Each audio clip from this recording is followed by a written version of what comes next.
You are listening to the EP podcast. Note that some of our episodes also air as Words on a Wire on KTEP 88.5 FM, your NPR station for the Southwest. Be sure to support your local public radio stations for all of the great work they do. Now, enjoy this episode with host William Rose.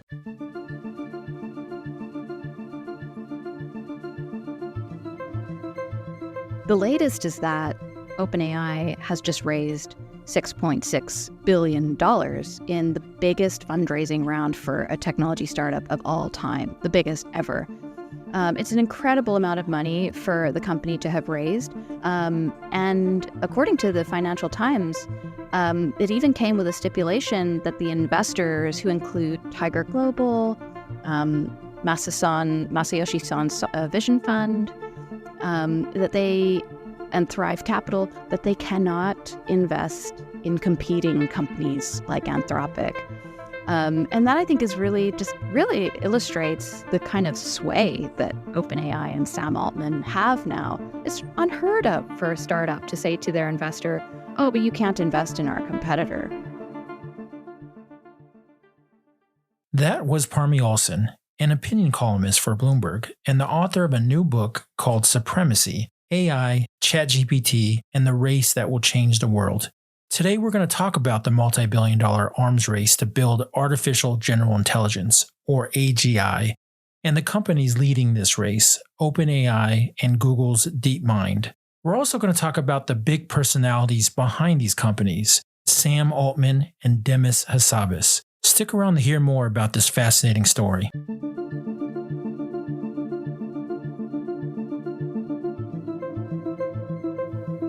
Thanks again for joining me today, Parmy.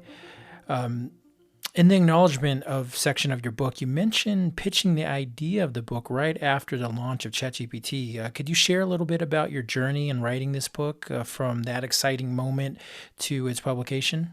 Yeah, so right after ChatGPT came out, first of all, I was completely blown away by it, and I thought it was really amazing tool in terms of the leap that was being made from what we were using on Alexa and Siri to being able to have an almost human-like conversation with this bot. And I thought, well, there's also quite a interesting story about control behind all of this that I don't think people know about. And the reason I kind of knew about that was because a few years earlier in 2020, when I was at the Wall Street Journal, I wrote a story about how DeepMind, which is the main AI lab of Google, had actually been trying for several years to break away from the company. The founders had been trying to break away. And it wasn't because they were worried about some Terminator scenario happening to their AGI. They were concerned about corporate control of what they were trying to build, which was an AGI stands for Artificial General Intelligence. DeepMind was actually the first company that set out to build artificial general intelligence, which is AI that is essentially as capable as a human in doing cognitive tasks, if not more capable. And the story behind that was DeepMind's founder, Demis Hassabis, had these really grand humanitarian visions for what AGI would do. And that really drove him when he was building the company, that AGI, once they built it, it would be this kind of godlike intelligence that could unlock all the kind of really thorny problems that we as humans had been unable to solve ourselves. Things like doing scientific discoveries that could lead to medical breakthroughs that could cure disease, or unlocking the problems that have created to help us solve climate change. So he really kind of saw himself as potentially making the world a better place, which is such a cliche in Silicon Valley, but it really does ring true for a lot of people who start companies in tech and in that region. But what I thought was really interesting in looking at the trajectory of Demis and also of Sam Altman, the founder of OpenAI, who was the second company to try and build AGI after Demis did, was that both of these founders not only had these humanitarian dreams for AGI, but they also grappled with how to control their technology in the future. And they both seemed quite worried about who was going to control this technology and whether the technology would become controlled by the big tech companies. And so they both made quite strenuous efforts to protect the tech. So in here in London, with DeepMind, Demis tried to break away from Google. Over in San Francisco, when Sam Altman started OpenAI, he tried to found it as a nonprofit. And he even said in his kind of founding blog post, that they did that because they wanted to be free from financial obligation. They wanted their technology to benefit humanity. But over the course of the next few years, as they realized that they actually needed quite a bit of money to build this dream, they aligned themselves with the two largest tech companies, Microsoft and Google. And those principles and those dreams and the altruistic ideas and visions just slowly faded away. And now both visionaries, both Sam and Demis, have become way more product focused. And really, this is no longer a kind of dream driven by the desire to, improve humanity's well-being, but to make money. And it's also, we're in a situation now where AI and generative AI is very much being driven by the largest tech companies in the world without very much oversight. So that's why I named the book Supremecy, because this is really right now, I think, a very, very important component of what's happening in AI right now is control. And who controls this technology? Who's steering it? And it's so influential potentially in our lives, this technology that that can process language and be so human-like.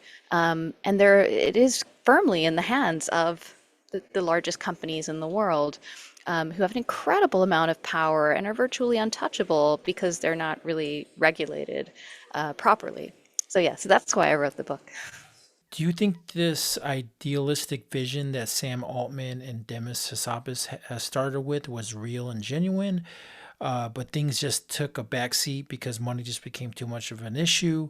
What's your take on how this narrative shifted? Well, I think, first of all, you can never know really what is going on inside someone else's head other than your own head.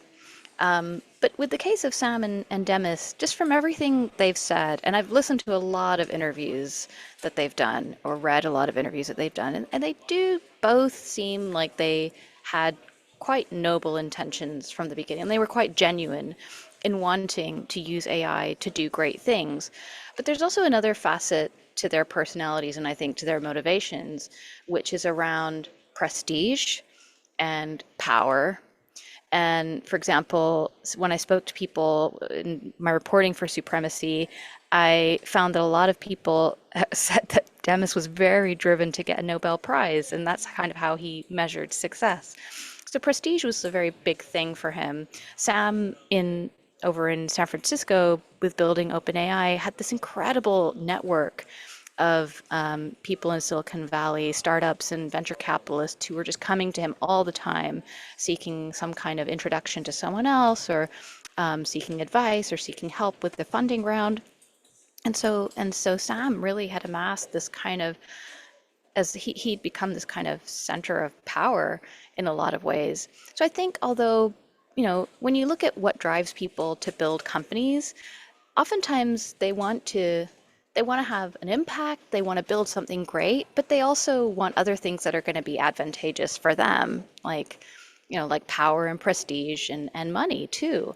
And I think all those factors were kind of caught up in this journey for the people who were at the forefront of building the most powerful AI. And it's very hard as human beings to avoid that, I think.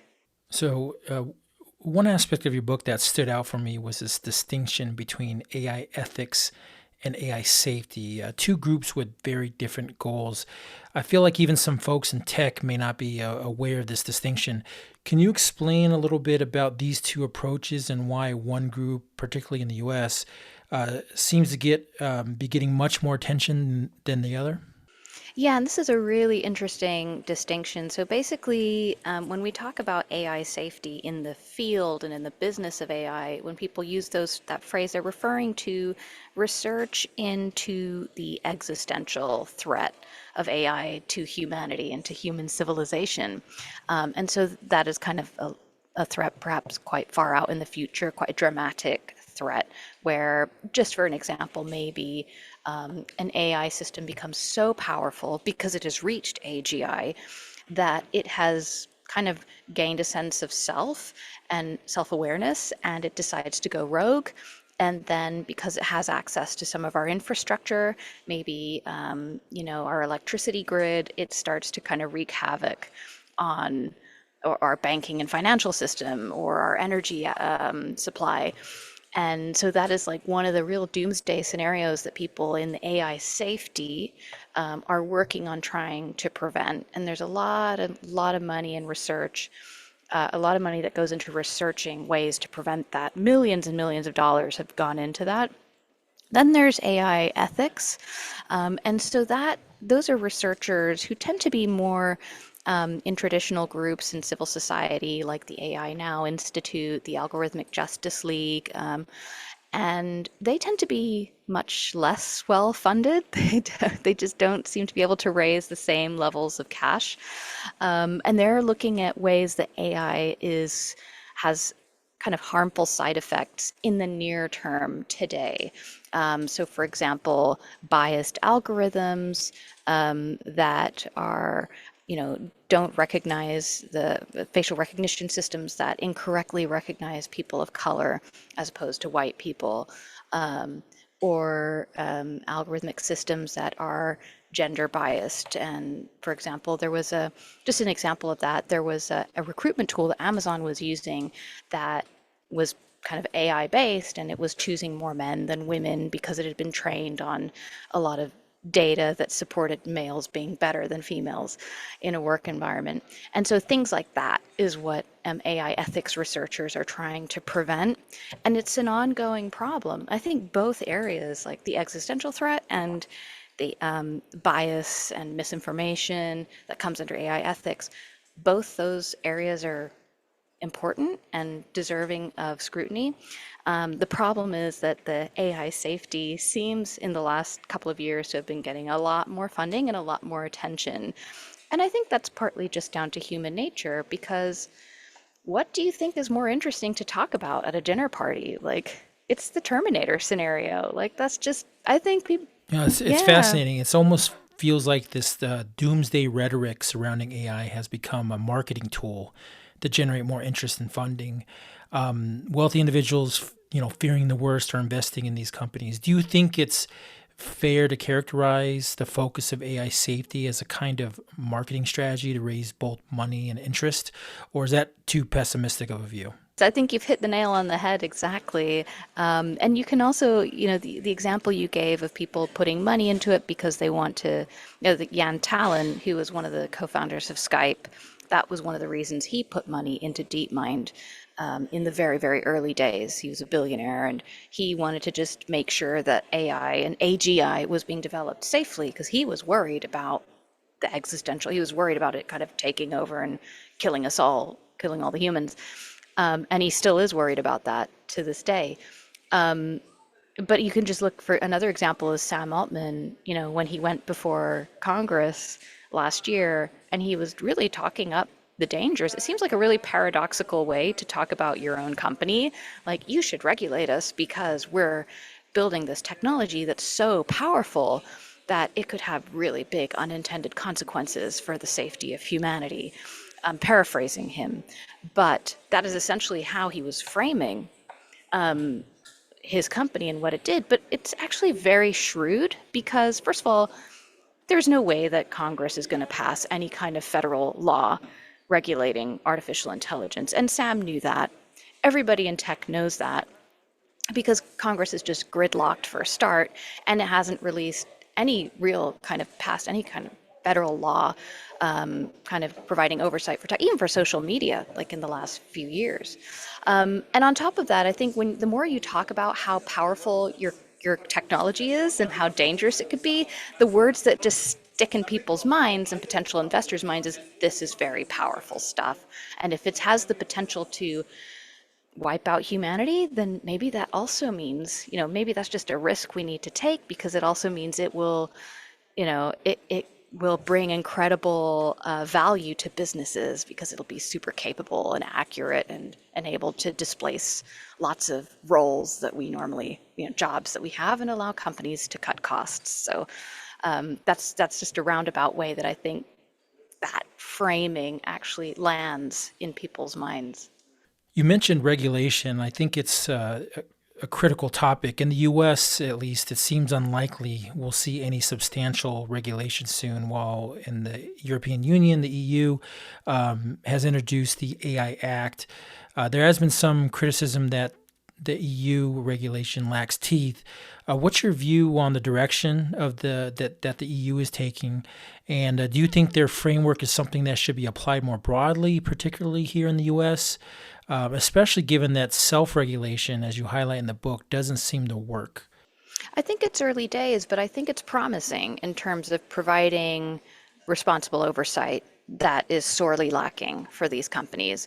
And I just want to go back, I always go back to social media. When social media really hit the scene more than a decade ago now, companies like Facebook and Snapchat and Twitter, there was really no regulation at all. And it took a really long time for there to be any kind of regulation, but we've seen what the fallout was. We've seen what the unintended consequences were of sort of mental health issues for people, young people, especially who use Instagram, political polarization, spread of misinformation, and conspiracy theory. So my point in saying that is regulation absolutely is needed, right? With the EU, I'm encouraged by what I'm seeing, because I think the way that they have designed the rules is quite smart. They're not trying to go in and tell companies how they should build their algorithms. They're not getting technical and saying, this is what your models should look like. They're saying, you need to do a risk assessment and make sure that your AI is not going to have this level of harm for people down the line when they use it. And it bans certain types of AI systems outright. So, for example, anything that does a kind of mass surveillance, like facial recognition systems that can spot a face in the crowd, like for consumer use, that's just not allowed. Anything that kind of involves emotion, like emotion detection, AI is also kind of barred. And I think some people would say, well, that's kind of holding us back from all the potential advancements. But I think that kind of cautious approach is actually quite good. Like, don't just let us as humans be the guinea pigs for this technology, because then the genie's out of the bottle, and you can't put it back in once everybody's using this stuff. And so, yeah, so I think the EU's approach is quite good. It's just hasn't been fully implemented yet. But I think we're going to see more, hopefully in the next year, examples of companies having to do things like just be more transparent about their algorithms, about their models, about their training data to the EU and to other kind of regulatory efforts as well, which I think it's hopefully an improvement on what happened with social media. It took till now we have a law from the EU that's addressing social media harms just coming in now, more than a decade later. The AI Act, that's a much quicker response to what's happening in AI. So I think that's good news. Yeah, that's a great point. In the U.S., there's certainly concern that regulation could stifle innovation, but at the same time, it feels completely necessary. It'll be interesting to see how this plays out in the coming years, especially, as we've been talking about. We can't entirely rely on big companies to regulate themselves when so much money is involved. And not to shift the topic too much here, but there was something you discussed in the book that I found really interesting, this concept of effective altruism and how it seems to be this driving force behind the AI boom. I first came across this concept of effective altruism through Michael Lewis's book, Going Infinite, about that company FTX, the cryptocurrency company that went down, and their CEO eventually went to jail. But it almost feels like a kind of this religious fervor among certain wealthy individuals in tech, this concept of effective altruism. Do you think that's a fair characterization, or am I reading too much into that? I think it is, but I think we have to just consider what the impact is, why it matters. So why does it matter that so many people in OpenAI and also in DeepMind, I've met them, who are effective altruists. And these, by the way, are people who believe that you should be spending your time on doing a professional role that's going to make a lot of money so that that money can then be devoted to spend on, given to charity rather than doing charitable work yourself. That's a kind of just more efficient way to use your time. And kind of wrapped up in that is also the long-termism ideology, where people believe that you should spend all your money and time that you have, that you want to devote to philanthropic efforts for things that are going to affect people in the future, that will affect way more people in the future than just maybe a few people today. It's a very kind of analytical way of looking at the world that really appeals to the engineer's mindset and software developers especially. But again, just to your point, like why do these ideologies matter? And there are other ideologies, right? Or other motivations. I think this all gets wrapped into why people are building AGI in the first place. So there's effective altruism, there's long-termism, the sense that I'm going to build this AGI because it's going to solve climate change in the future, or it's going to bring what Sam Altman often says and still says today. He said last week in his latest blog post, it's going to lift prosperity for everyone in the world. It's going to bring abundance of wealth, raise or elevates everybody's wealth. So it's this kind of future-gazing ideology. And there are more personal, like Demis Hassabis. I think this is all wrapped up in motivations. Demis Hassabis had his own personal motivations. He wanted to make scientific discoveries and unlock the mysteries of the universe with AGI. But all these things, I think, in a way, just get overshadowed because who's really in control of this technology right now? It's not the effective altruists anymore. Maybe it was back when OpenAI was more of a nonprofit, sure. And it's not Demis Hassabis anymore. It's Microsoft and Google. And so we can talk about why that matters, like why it matters that these huge tech companies control this technology. But I think ultimately it doesn't matter. That's like I've gone into it that there are these competing ideologies behind building AI, but that just got in the end that got completely overshadowed by the sort of takeover by larger tech companies.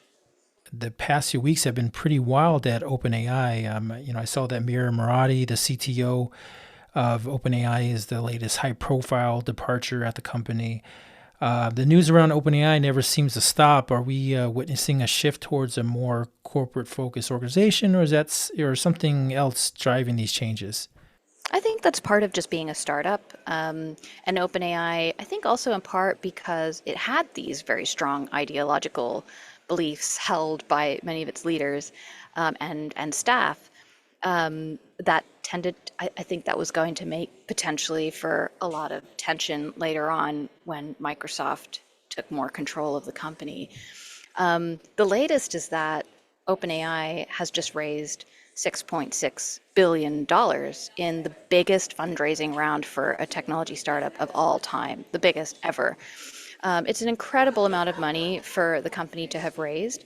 And according to the Financial Times, it even came with a stipulation that the investors, who include Tiger Global, Masayoshi Son's Vision Fund, and Thrive Capital, that they cannot invest in competing companies like Anthropic. And that I think is really illustrates the kind of sway that OpenAI and Sam Altman have now. It's unheard of for a startup to say to their investor, oh, but you can't invest in our competitor. Because a venture capital investor will have a big portfolio of lots of competing companies. They kind of put their money in lots of places. But I think it also just shows how tense the race dynamics are right now in AI. That companies are willing to do kind of unusual things to try and stay ahead. And that's exactly what OpenAI has done here with its funding round, and it's been doing that along the way. It's on course to completely shut down its nonprofit board. It is no longer seemingly aiming to benefit humanity as its primary objective. If you ask their PR people if OpenAI still wants to build AGI for the benefit of humanity, they say yes. But look at their action. Words are different than actions. And they are now effectively a product arm of Microsoft. They have huge investors now. The pressure on them to monetize AI and whatever AGI they build is huge. So I think the kind of the former promise of AI for the benefit of humanity really was a mirage. So looking ahead, what do you think is next for AI? Where do you see us in a year or two or even further down the road? I mean, we're inching towards this idea of artificial general intelligence, but where does that story take us from here? I think what we're going to see is increasing consolidation of power by the biggest tech companies. It's just the same thing. So, for example, in the past 6 months, 6 months to 12 months, we've seen the 3 most promising AI startups, Character AI, Adept, and Inflection. These were companies that had raised tens of millions of dollars to build AI services. They were like competitors to OpenAI effectively, and they all got sucked into big tech companies. So Adept went to Amazon, Inflection went to Microsoft, Character AI went to Google. And we're seeing other AI startups really struggling now. Like just literally today, I saw that Tome, which is a generative AI startup that helps to kind of build presentations, has had to cut a third of its workforce. This is a really expensive business, and most startups just don't have the resources to do it. And the only people that do are the likes of Microsoft and Google and Amazon. And I would say it's kind of like when we look at like the S&P 500, like half the S&P 500 is 6 companies, and they're all tech companies. We've never been, like since the 1960s and before, we've never been in a situation where the top companies on the stock market were all from the same industry. This is like really unprecedented. And those 6 companies are NVIDIA, Microsoft, Google, Apple, and Amazon. But I don't even think the AI as an arms race is between those 6 companies they're not all on the same level. I really would just put it as between Microsoft and Google. This really feels like a 2-horse race to me, with Microsoft as with OpenAI as a proxy, and Google having DeepMind, deep within it. So I think we're just going to see both those companies continue to pick up the dregs of the AI startups, the entrepreneurs who are just really struggling, because the market it's an expensive market to be in, and it's dominated by these huge companies. Well, thank you so much, Parmy, for joining me today. Very interesting stuff, and congratulations on all the success of your book. Oh, thank you. No, my pleasure. Thank you, William. We hope you enjoyed our conversation today with Parmy Olson. Thank you for listening to Words on a Wire on KTEP 88.5 FM. Be sure to catch more great episodes of our 16th season each Sunday at noon.